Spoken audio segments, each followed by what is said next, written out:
sveiki visi sugrįžę į mano kanalą. Dabar yra 8 ryto ir 40 minučių.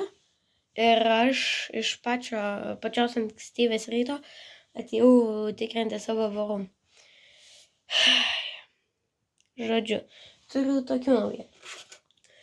Šitoje dėžutėje aš turėjau voro kiaušinius, taip. Perdėjau jam. Jūs gal matėte tą video su labubu arba nematėte. Žodžiu,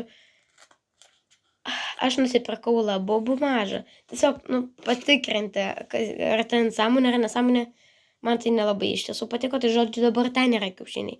Bet tie, kurie balti, tai aš juos pradėjau į akvariumą. Pasižiūrėkite, kaip tai atrodo. Tai va, vakar buvo čia tik tais kiaušiniai. Ateinu šiandieną ryte ir žiūriu, kad čia yra jau išsiritę maži vaikučiai, matot?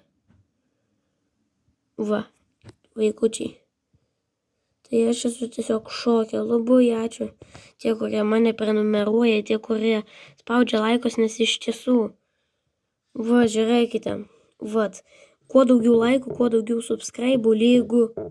Va, ką pamatyti. Va, vaikas. Tik iš kiaušinio išsiritęs vaikas. Ačiū labai, kad jūs stengiatės, nes man irgi labai reikia daug darbo įdėtai, bet va, kaip matote, čia tie kiaušiniai. Aišku, kažkodėl šita pusė nelabai išsiritusi.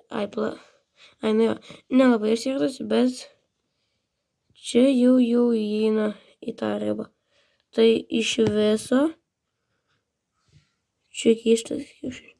Tai aš nežinau, bet man rodos išsirito tik tais 2 vaikai. Na, ačiū, kad žiūrėjote.